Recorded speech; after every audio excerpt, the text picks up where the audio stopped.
Hello, Bacho. So today we are going to start a new chapter, last one in the class 11th, wave motion. This chapter is very important from 12th class point of view. 12th की जो पढ़ाई है उसमें ये chapter काफी काम आता है. तो सबसे पहली चीज ये आती है कि what is wave motion.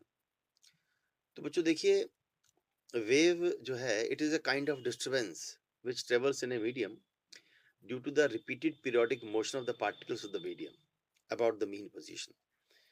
Mechanical wave की बात हम कर रहे हैं. 12th क्लास में इलेक्ट्रोमैग्नेटिक वेव में, बट कंसेप्ट सेम लगते हैं. जैसे 11th क्लास में हम मैकेनिकल वेव के बारे में पढ़ते हैं.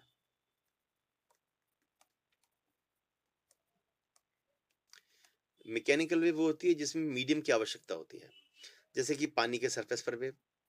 देखिए, अगर ये शांत पानी है, अगर आपने कोई इसमें पत्थर गिरा दिया, तो पत्थर गिराने पर जो पार्टिकल्स ऑफ द मीडियम है ना, वो नीचे जाते हैं. बाद में पत्थर तो नीचे चला जाता है और पार्टिकल इलास्टिसिटी के कारण ऊपर आते हैं, और इनर्शिया के कारण ये रुकते नहीं और ऊपर चले जाते हैं मीन पोजीशन से, फिर वापस आते हैं. तो इसके साथ ही ये अपने पड़ोस वाले पार्टिकल चूंकि उससे जुड़ा होता है, उसमें भी यही मोशन पैदा कर देते हैं, और ये आगे भी आगे भी आगे भी इस तरह से वेव चलनी शुरू हो जाती है. तो आपने देखा कि इसमें पार्टिकल्स ऑफ द मीडियम जो हैं वो रिपीटेड पीरियोडिक मोशन करते हैं SHM about the mean position, और जो डिस्टरबेंस है वो इस तरफ चारों तरफ बढ़ता चला जाता है बच्चों. तो बड़ी ही जस्टिफाइड डेफिनेशन है, इसे लर्न कर लेंगे. वेव की जो डेफिनेशन है वो आप लर्न करेंगे कि wave is a kind of disturbance which travels in a medium due to the repeated periodic motion of the particles of medium. Particles जो हैं अपनी जगह नहीं छोड़ते हैं, बट वो एनर्जी का ट्रांसपोर्टेशन करते हैं. तो 11th क्लास में हम मैकेनिकल वेव की बात करेंगे और सेम कंसेप्ट 12th में पढ़ाएंगे. तो चलिए फिलहाल 11th की बात करते हैं. अब ये जो मैकेनिकल वेव है ये कितने टाइप की होती है बच्चों? ये दो टाइप की होती है. नंबर एक तो होती है ट्रांसवर्स वेव.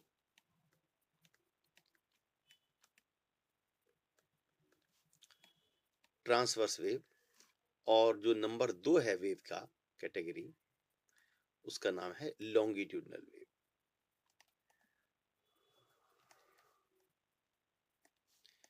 अब देखिए, ट्रांसवर्स वेव कौन सी होती है? ट्रांसवर्स वेव वो होती है बच्चों जिसमें पार्टिकल्स का जो वाइब्रेशन है वो वेव के चलने की दिशा के नॉर्मल होता है. ये देखिए, मान लीजिए वेव इधर जा रही है, डायरेक्शन ऑफ वेव मोशन, और ये है direction of vibration of particle, direction of particle vibration.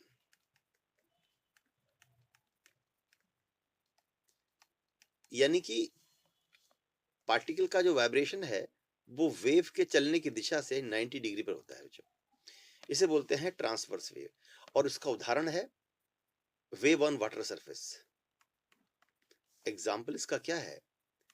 Wave on water surface.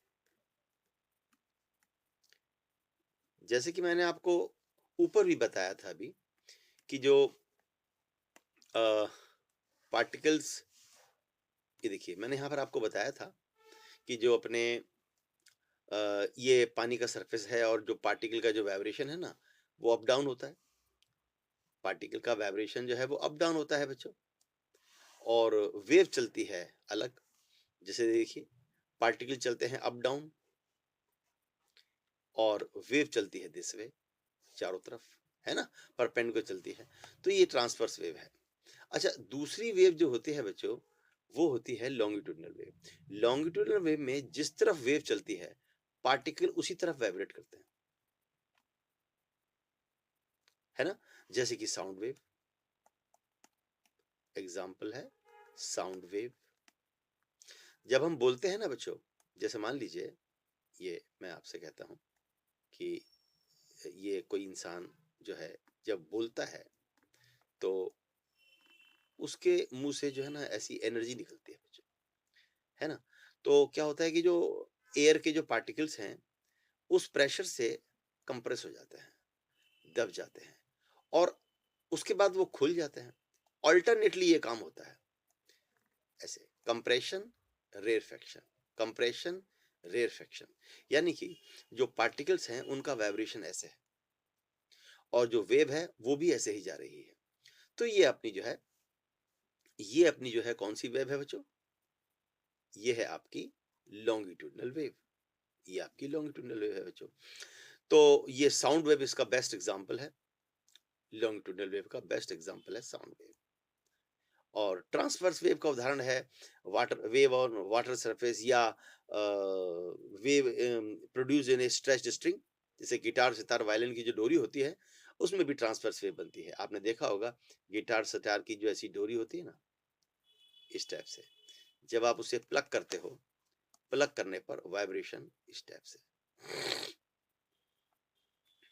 तो बच्चों ये ट्रांसवर्स वेव है और लॉन्गिट्यूडनल वेव ये रही। तो इस टाइप से सबसे पहली बात ये होती है कि वेव कितने टाइप की होती है वो आप समझ गए कि वेव जो है दो टाइप की होती है, transverse wave and longitudinal wave. अच्छा, अब इसमें आपको मैं बताऊं कि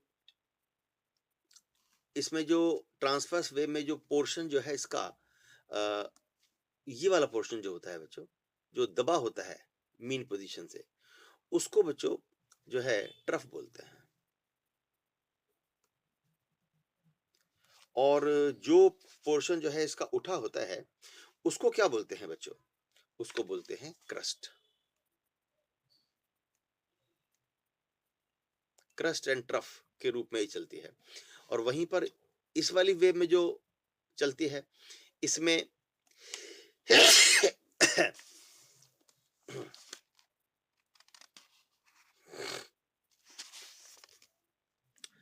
तो मैं आपको बता रहा था कि जो लॉन्गिट्यूडनल वेव चलती है उसमें जहां पर पार्टिकल दब जाते हैं मीन पोजीशन से, उसको कंप्रेशन कहते हैं।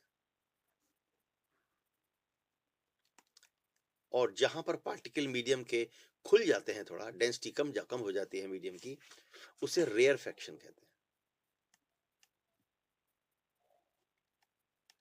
रेयरफेक्शन कहते हैं। अब एक खास बात ये भी आपने समझनी होगी बच्चों कि जैसे इसमें हम बात करते हैं कि एक क्रस्ट से एक ट्रफ या एक ट्रफ से दूसरा ट्रफ, दो लगातार क्रस्ट या दो लगातार ट्रफ, इसके बीच की डिस्टेंस को वेवलेंथ कहते हैं। ऐसे ही यहां पर भी दो लगातार कंप्रेशन या दो लगातार रेयरफेक्शन, इसके बीच की डिस्टेंस को हम बोलते हैं वेवलेंथ। तो this is the basic idea. Harmonic wave function, harmonic wave function इसको बोलते हैं जिसमें या तो वो साइन के टर्म में होता है या फिर कॉस के टर्म में होता है। इसमें सिंपल हार्मोनिक मोशन की जो इक्वेशन डिस्प्लेसमेंट की थी उसी को हम हार्मोनिक वेव फंक्शन कहते हैं।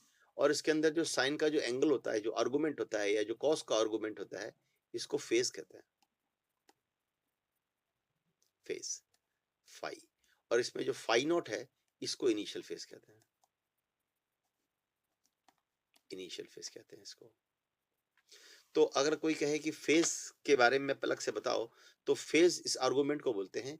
फेज का फार्मूला होता है 2 pi lambda v t minus x plus phi naught. अगर इनिशियल फेज नहीं है तो फाई नॉट 0 हो जाता है। इसको हम फेज एट टाइम टी कहते हैं। Phase at time T. जो फेज होता है ये देता है position of the particle and its direction of motion. ये फेज देता है फाई। फेज दो बातों पर डिपेंड करता है बच्चों।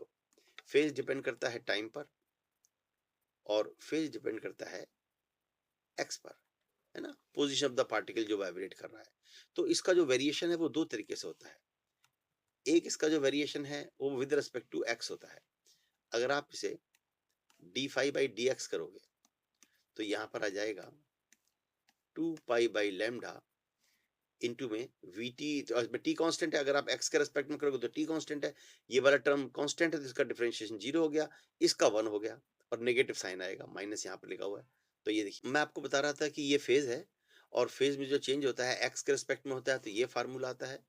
और अगर इसमें टाइम के रेस्पेक्ट में चेंज आप करते हैं D phi by D T, तो यहाँ पर टी का डिफरेंशिएशन 1, एक्स का 0 हो जाएगा कि एक्स कांस्टेंट है। तो यहाँ पर आ जाएगा हमारा क्या formula, 2 pi lambda into v. वो पता है v बराबर होता है lambda upon v by lambda is equal to 1/t हो गया। तो आप इसको ऐसे भी कह सकते हैं।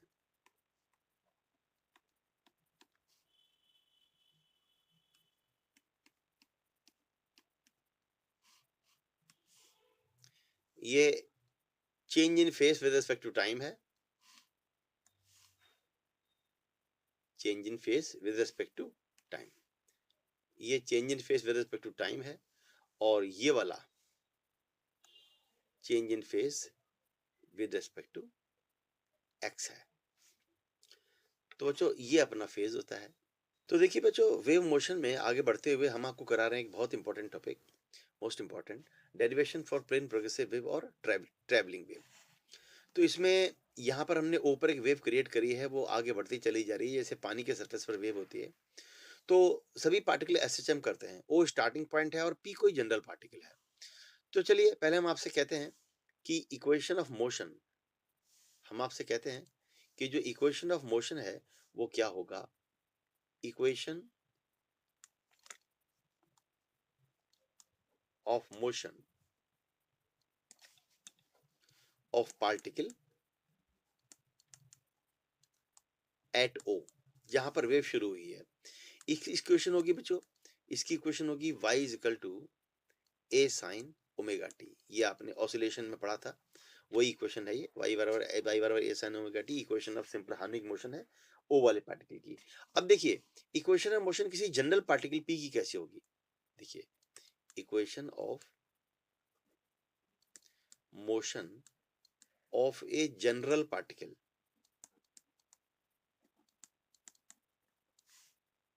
For example p will be, बच्चों ये जो इक्वेशन है ना जनरल पार्टिकल की, वो इतनी होगी, y बराबर A sine omega t minus five. Five जो है ना, ये फेज डिफरेंस है, जो पार्टिकल जो है p वाला पार्टिकल है ना, वहां पर वेव थोड़ा लेट पहुंचेगी, वो जो है ना, that particle will lag in phase as compare to the particle which is at O. यहाँ पर सबसे पहले वेव क्रिएट हुई, फिर आफ्टर सम टाइम वो यहाँ पहुंची, तो जो p वाला पार्टिकल है it will lag in phase, तो उसका जो फेज लैग है वो हमने यहाँ पर लिख दिया है। ये जो है बच्चों, मैंने आपसे कहा कि ये फाई क्या है, ये फेज डिफरेंस है of the particle at p with respect to at o। तो अब ये जो फेज डिफरेंस है उसका एक फार्मूला होता है बच्चों, और वो देखिए फार्मूला क्या होता है। अब हम उसको यहाँ पुट कर देंगे, putting phase difference is equal to 2 pi by lambda into path का डिफरेंस। पाथ डिफरेंस पी वाले पार्टिकल का एक्स है, ये एक फार्मूला है, phase difference is equal to 2 pi by lambda into x, है ना। ये फार्मूला जो है ना, डिस्टेंस के संग जो फेज चेंज होता है, वो अभी जो पीछे हमने आपको बताया वही पार्टिकल यहाँ पर देखिए, ये देखिए मैंने आपको बताया था पीछे, ये देखो d phi by D x बराबर माइनस 2 पाई बाई लैम्डा। इसी को मैं कह सकता हूँ कि डेल्टा फाई की जगह डी फाई कह सकता हूँ, delta phi is equal to 2 pi by lambda into में डेल्टा एक्स। मैंने साइन को छोड़ दिया है, वो तो बताता है कि पीछे चलता है फेज, और डी फाई की जगह डेल्टा फाई कर दो या सिर्फ फाई कर दो, कुछ भी चलता है बच्चों, फेज डिफरेंस है ना। और इसमें ये जो है फेज डिफरेंस है और ये पाथ डिफरेंस है। तो देखिए यहाँ पर हमने वही किया, हमने फेज डिफरेंस को पाथ डिफरेंस वाला रिलेशन यहाँ पर डाल दिया है बच्चों। तो चलिए अब हम इस वैल्यू को डाल देते हैं यहाँ पर बच्चों, यहाँ ऊपर डाल देते हैं इस इक्वेशन में। यहाँ पर जब आप इस इक्वेशन को यहाँ पर डालेंगे तो ये किस टाइप की इक्वेशन हो जाएगी, देखिए ये देखो बच्चों, अब हम जब इसको यहाँ पर डाल देंगे ना, यहाँ पर जब डाल देंगे आप, तो y की इक्वेशन बन जाएगी a sine omega t minus phi की वैल्यू है 2 पाई बाई लैम्डा इंटू में x, path difference. 2 pi by lambda को k बोलते हैं, वेव कांस्टेंट। तो बच्चों y बराबर हो गया a sine omega t minus के एक्स। और बच्चों ये जो इक्वेशन है ये एक जनरल पार्टिकल की इक्वेशन है, p पार्टिकल की, जो फेज में अंतर रखता है फाई का। तो बच्चों यही इक्वेशन ट्रैवलिंग वेव की इक्वेशन कहलाती है। It is equation of travelling wave.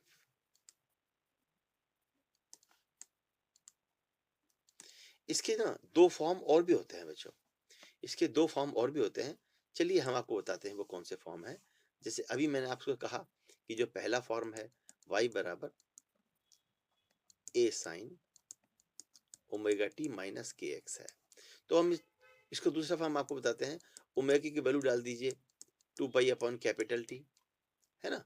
के की वैल्यू होती है 2 पाई बाई लैम्डा, डाल देते हैं। तो y बराबर हो गया a साइन, y बराबर हो गया a sine 2 pi upon capital t into small t. Small t कोई भी टाइम है, बड़ा टी टाइम पीरियड है। माइनस के की वैल्यू है 2 pi by lambda into x. यहां से 2 पाई कॉमन ले लीजिए। तो बच्चों small t upon capital t minus x by lambda, ये भी वेव की इक्वेशन, ट्रैवलिंग वेव की इक्वेशन कही जाती है। ये इक्वेशन नंबर 2 है बच्चों। इससे पहले जो फॉर्म मैंने बताया था वो इक्वेशन नंबर 1 था। और इसका तीसरा फॉर्म ज्यादा फेमस है। थर्ड फॉर्म के लिए हम क्या करेंगे, एक फार्मूला होता है v is equal to lambda upon capital t. तो यहां से देखो वह जो है t कितना हो गया, लैम्डा अपॉन v, यहां पुट कर दीजिए। y बराबर a साइन 2 पाई और small t upon lambda upon v minus x by lambda. अब यहां देखो बच्चों v ऊपर चला जाएगा और लैम्डा बाहर आ जाएगा। तो इक्वेशन बन जाएगी y is equal to a sine 2 pi by lambda into में vt माइनस एक्स। ये इसका थर्ड और सबसे ज्यादा फेमस फार्मूला है इक्वेशन ऑफ ट्रैवलिंग वेव का। ये बच्चों ये थर्ड इक्वेशन है। तो इस तरीके से ट्रैवलिंग वेव की 3 इक्वेशन होती हैं, हमने आपको बताई। इनके ऊपर बहुत से न्यूमेरिकल आते हैं। नेक्स्ट वीडियो में मैं आपको मोस्ट इंपॉर्टेंट न्यूमेरिकल कराऊंगा बच्चों। आज के लिए इतना ही।